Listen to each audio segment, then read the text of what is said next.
Curious ka ba sa maraming bagay? Kami na ang bahala dyan.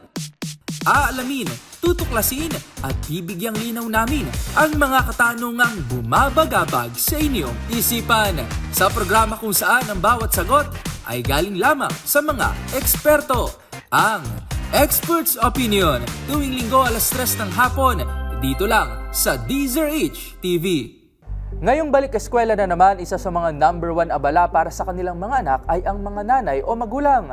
Kanya-kanyang paraan para makatipid sa mga pagkaing babaunin, lalo na ngayong pamahal na ng pamahal ang mga bilihin. Pero paano ba natin masisiguro na healthy pa rin ang budget-friendly baon ideas para sa ating mga chikiting? Alamin natin yan dito lang sa Expert's Opinion. Ngayong linggo, makakasama natin si Miss Faye Beatriz Nunez, isang registered nutritionist dietitian mula sa Asian Hospital and Medical Center. Miss Faye, magandang hapon po, happy Sunday, and welcome po sa ating programang Expert's Opinion.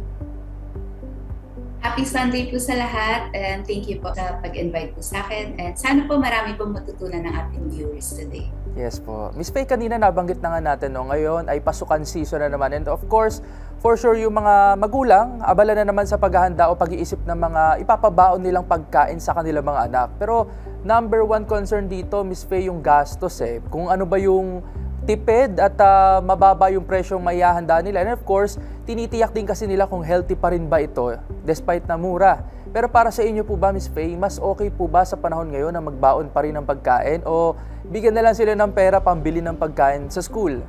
Siyempre, mas maganda pa rin po na magbaon po kaysa sa bibili tayo sa mga kantin. Dahil sa paraan po na ito ay mas kontrolado ng mga magulang at mas nababantayan po nila na yung mga kinakain po ng kanilang anak ay masusustansya at makakapagbigay sa kanila ng sapat na nutrisyon. Pero Miss Faye, karaniwan po ba sa panahon ngayon, ano po ba yung mga common na ipinapabaon ng mga magulang sa kanilang mga anak? So, madalas naman po ang mga pinapabaon pa rin ay depende din po kung anong oras ang kanilang klase. So, meron tayong nagbabaon pa rin ng kanin, ng ulam, at madalas din naman ay mga biscuit para sa recess nila. Pero sa mga nabanggit na to, Miss Faye, bakit po ba mas mabuti na lutong bahay ang ihain o ipabaon sa kanilang mga anak kaysa sa mga processed foods, including yung mga nabibili nga sa kantin na hindi naman natin kontrolado bilang parents? So, ano po ba yung kahalagahan na lutong bahay? Especially parents ang nagpe-prepare. So maganda po na lutong bahay dahil sa paraan na ito, mas masisiguraduhan natin na balanse yung baon ng mga anak natin. So sa pag-prepare po kasi ng food, so mahalaga pa rin na gawin nating gabay ang Pinggang Pinoy na present ang ating Go, Grow, and Glow foods. So pagdating naman po sa processed food, naiintindihan ko rin naman po na syempre ang processed food po kasi ay for convenience din para sa ating mga magulang na walang sapat na oras para baon. Hindi naman po ititahan. So yun po yung emphasis na kailangan alam po natin na ang mga pagkain po ito ay kinokonsumo natin in moderation. Lalo na ang mga processed food po ay matataas sa asukal at sa sodium at hindi gaano kataas ang ibang sustansya na nilalaman nito na kailangan syempre ng ating mga bata na patuloy pa rin ang paglalaki at pagdevelop.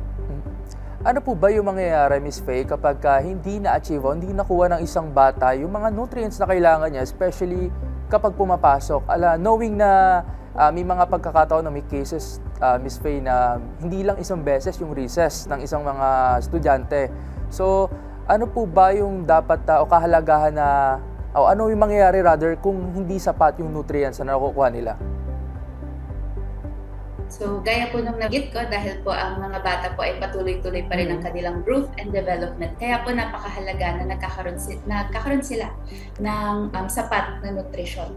So, ang maaari po kasing mangyari kapag hindi sapat ang kanilang o kaya po hindi balanse ang pagkain na kanilang binabaon sa araw-araw, ay maaari po itong magdulot ng mababang enerhiya o kaya nawawalan po ng focus, lalo na sa mga klase, at kadalasan po ay aantukin po tayo.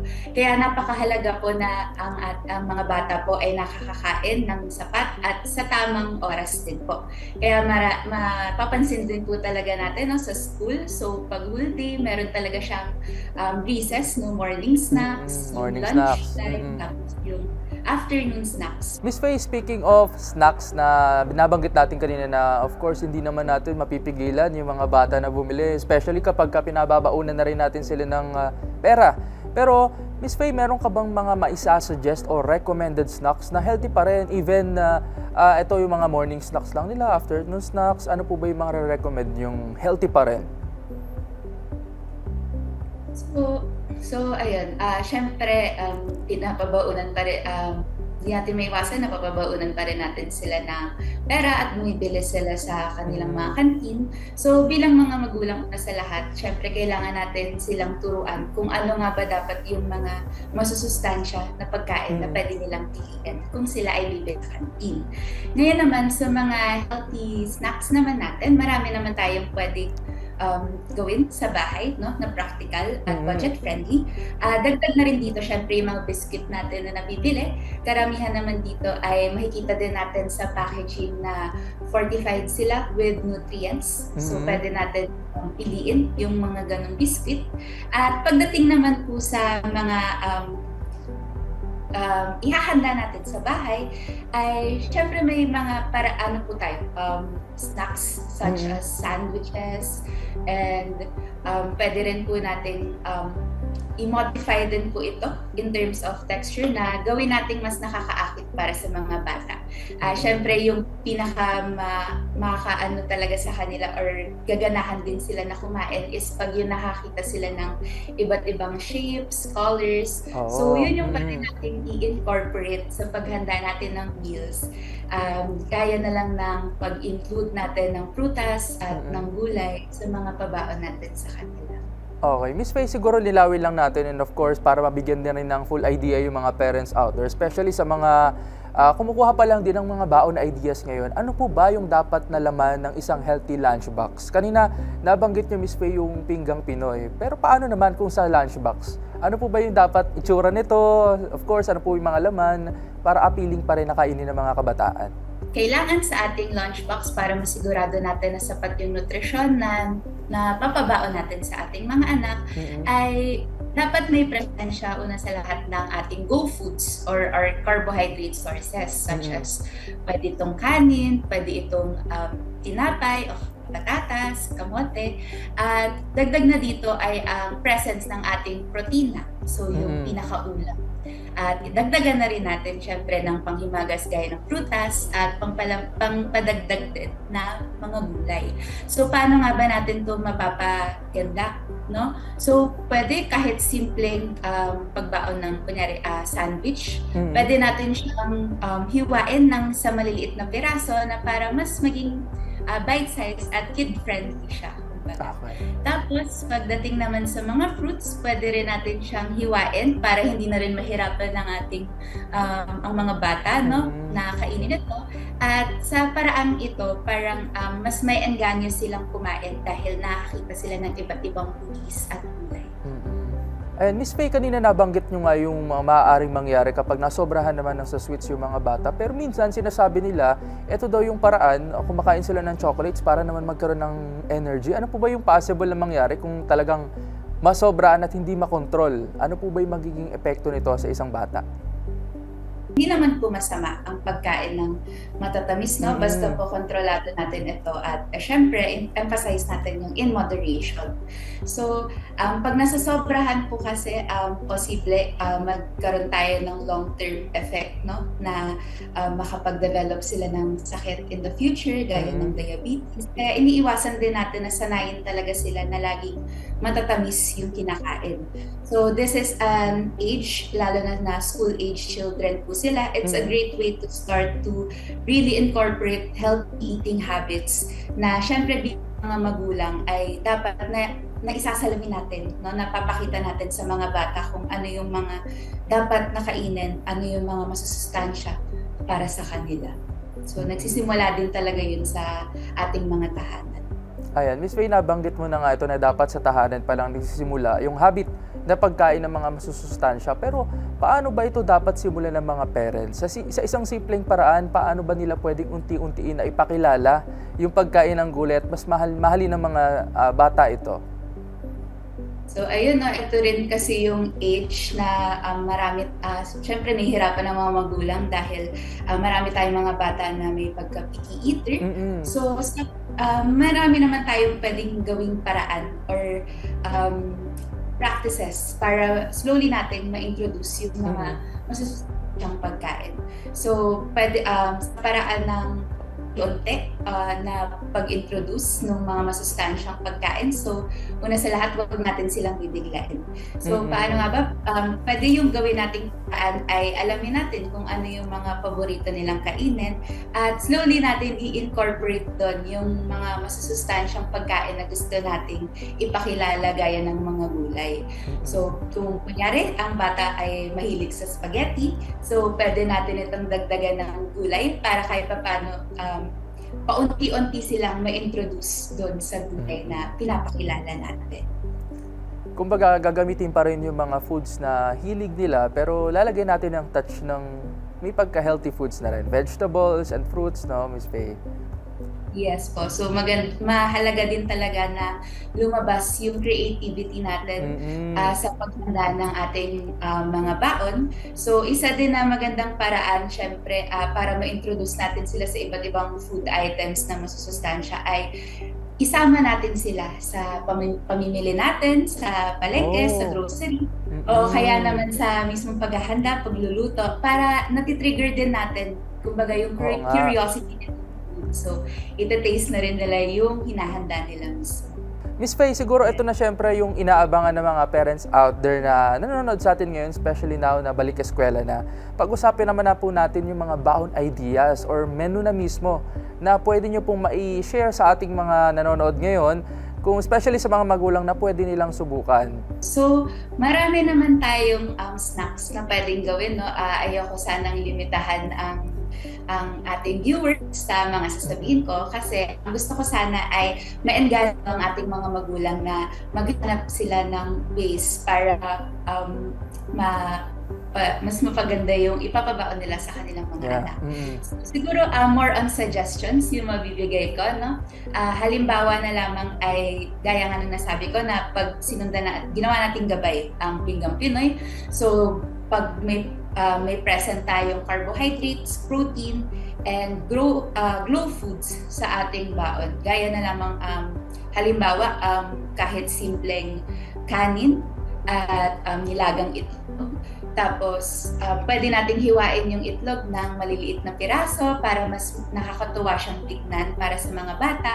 At samahan natin sa lunchbox natin ng mga fruits na pwede rin nating hiwain ng maliliit, no? Tapos, isa pang suggestion siguro ay madali din gawin ang sandwiches. No? Okay. Ang sandwiches kasi natin very, kumbaga, versatile siya na marami variety of food items na pwede i-incorporate, no? Pwede nating lagyan ng, dagdagan ito ng gulay.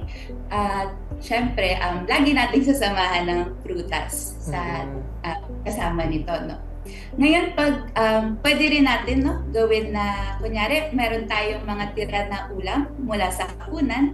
So, pwede nating i-innovate ang mga ito or gawin nating panibagong dish para yun yung baon nila. Kunyari na lang meron tayong natirang adobo nung hapunan at pwede natin siyang i-incorporate sa rice at gagawin natin siyang parang sinangag, no? So, hindi lang simpleng kanin yung magiging adobo rice ng bata. Ngayon naman, syempre di rin natin may iwasan yung paggamit talaga ng processed food kasi ito po talaga yung for convenience, no, lalo na sa mga magulang na wala ng oras para makapag-prepare. Yes. Pwede naman natin siyang i-incorporate sa mga pinapabaon natin Yun nga lang, kailangan natin alalahanin na ang mga processed food na ito ay dapat in moderation at hindi araw-araw na ito yung magiging baon nila. So sa mga panahon naman na ito yung ipapabaon natin, pwede natin ito dagdagan. Kunyari pag hotdog o kaya tocino ay pwede nating dagdagan ito ng kamatis at pipino para meron tayong source of vegetables din and fiber. Tapos, huwag natin kakalimutan syempre na lagyan din ng prutas at ang pinaka-important din syempre ay pabaunan natin ng tubig for hydration. Ano po ba yung mga fruits na pwedeng ipabaon? Dahil minsan sinasabi nila na hindi naman dapat, lalo na ngayon na medyo mahal na yung mga bilihin, ano po ba yung mga practical fruits na pwedeng ipabaon sa kanila? So, ang isa sa pinaka-practical na mapabaon natin no, ay saging. Dahil hindi na natin kailangan i-prepare. So, parang may own packaging na siya, kumbaga. No? Maganda rin na pabaunan natin sila ng orange, apple. So, alamin din natin if ano yung mga prefer nila na fruits. Or meron tayo mga prutas na gustong ipakilala sa kanila. No? Sa paraang ito kasi, yung fruits natin, yung maaaring maging substitute na instead na matatamis na processed yung kinakain nila is mas mag-rely na lang sila sa fruits din. Lalo tat may mga prutas din naman na matamis din naman kung kakainin. Pero Miss Faye, nabanggit nga natin kanina na isa sa challenge sa mga magulang yung oras nila para ihanda yung mga pabaon na ito. Minsan ginagawa nila ito gabi, pero ano po ba yung safe and sa tingin yung healthy way pa rin para manatiling fresh po yung mga pagkain na ihahanda natin o ipapabaon sa ating mga anak? So, syempre, mas maganda pa rin na ihahanda natin ito bago sila mismo umalis. Pero ang isang masasuggest ko, syempre, ay ang pagbili natin ng mga baonan na insulated or may thermal lining para mas ma-ensure natin na fresh yung food na napapabaon natin. Iwasan din natin syempre yung sobrang init pa po nung pagkain tapos tatakpan na natin siya kasi po yung moisture build up po sa loob ng baonan, yun po yung maaaring maging dahilan na mapanis yung pagkain. Ito, Miss Faye, lately may mga napapabalita na may mga school supplies, even mga lunch boxes na nagko-contain ng mga toxic materials or chemicals. Pero this time, ano po ba yung may re-recommend yung baunan o klase klase ng baunan na pwedeng gamitin ng mga parents ngayon? So as long as food grade yung mga baonan na nakikita natin, pwede naman natin itong gamitin. So ayun din, so masasuggest ko lang din if ever na hindi po kasi tayo makapag-purchase, no? So minsan ginagamit natin yung baonan ay mga Tupperware po natin. So maganda na lang na practice din po natin is iwasan po talaga natin na takpan po yung mga pagkain po natin na sobrang init pa po. So medyo palamigin lang po natin para maiwasan po yung pagkapanis. Para sa inyo po, Miss Faye, na pag-usapan na natin itong mga to, importance din ng pagbabaon, ano naman po yung importance na magkaroon ng maayos na nutrisyon ang isang bata na pumapasok sa eskwelahan? So gaya nung nasabi ko rin kanina, no, ang children kasi natin is continuous pa rin yung growth and development nila. Kaya napakahalaga pa rin at this stage na nasusupply natin yung angkop na nutrition para sa kanila, para sa development nila. So hanggat sa nabibigyan natin sila ng sapat na pagkain, lalo na yung ating go, grow, and low foods, no? Andito na makukuha na nila yung magkakaroon na sila ng source of energy, protein para sa muscle building, at syempre yung glow foods natin na naglalaman ng vitamins and minerals na essential talaga sa kanilang growth. So ito rin kasi yung masisigurado natin na kapag sapat yung nutrition na nakukuha nila sa kanilang pagkain, syempre, may kita din natin sa kanilang academic performance na mas nakakapag-participate sila sa klase, mas aktibo po sila, at may iwasan natin yung pagkawala ng focus. Ito, Miss Faye, maidugtong ko na lang na tanong ulit, no? At mahalaga po ba o dapat ba na ang isang estudyante bago umalis ng bahay o bago pumasok ay kumain na Of course, kasi minsan, kadalasan ngayon ang ginagawa na doon na lang sila sa school kumakain, hindi na kumakain bago umalis ng bahay dahil malilate na. Ano po ba yung take nyo about this? Ayan. So, syempre, hindi lang, siguro yung message na to, no, hindi lang for our kids, pero for everyone. No? Pagkain po ng agahan ay sobrang halaga po nito. Dahil ito yung nagiging primary source of energy natin before we start our day. So, naiintindihan ko na minsan wala na tayong oras, no? So, pwede tayong baunin na lang din natin yung ating breakfast, no? I-adjust na lang po natin pero dapat bago tayo simulan natin yung araw is dapat nakakain tayo, no? Kahit as simple as for our kids, no? Yung cereals, pagkain ng cereals with milk, tapos sabayan din natin ng fruits. So this is a example ng isang quick na breakfast na pwede nilang i-consume bago sila pumasok sa school para mag-guarantee din natin na at least meron silang energy sa simula pa lang yung araw nila. And of course, Ms. Faye, ano po ba yung importance o ng role ng mga parents sa pagbibigay ng wastong nutrisyon sa ating mga bata ngayong balik eskwela? Ayun. So gaya po nung nasabi ko din po, no, ang mga habits po ng ating mga anak ay syempre nasasalamin po ito sa kung ano po yung nakikita nila sa mga magulang po nila. So very important po na sa tahanan pa lang natin is mabuild na natin yung healthy eating habits and alam na rin natin kung ano yung mga masusustansyang pagkain para ito rin po yung nakikita po ng ating mga anak na madadala din po nila sa kanilang paglaki.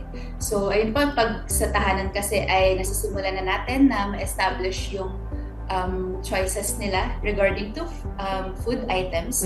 So, sa kalaunan po, pag lumaki na sila and sila na mismo yung bumibili ng kanilang food po is alam na po nila kung ano po yung mga masusustansya para sa kanila. Ayan. Thank you so much, Ms. Faye. Pero siguro bago tayo magtapos, baka may mensahe na lang po kayo sa mga manonood natin ngayon, especially sa mga magulang, ngayong balik eskwela naman po para sa tamang pagbibigay ng nutrisyon sa kanilang mga anak. Okay. So, sa ating mga magulang po, no, hindi naman po kailangan laging perfect ang ating mga pinapabaon sa ating mga anak. As long as gawin lagi nating gabay si Pinggang Pinoy para ma-ensure natin na merong balanse. Alamin po natin yung mga pagkain na kailangan nating limitahan o yung mga pagkain na kailangan natin i-consume in moderation. At syempre, incorporate din natin ang variety sa food items para hindi rin madaling magsawa ang mga bata. So, hindi lang po mga anak natin ang babalik ng schools na may school project, bilang mga magulang din, ilabas natin ang ating mga creativity kung paano natin mapapa-innovate or mapapaganda yung mga pinapabaon natin sa ating mga anak. Ayan. Maraming salamat po, Ms. Faye, for giving us enough knowledge and of course, baon ideas. Tsaka tips po sa mga parents natin kung paano nila mabibigyan pa rin ng maayos na nutrisyon, lalo na't balik eskwela na naman po ngayon yung mga bata. Thank you so much once again, Ms. Faye from Asian Hospital and Medical Center. Maraming salamat din po.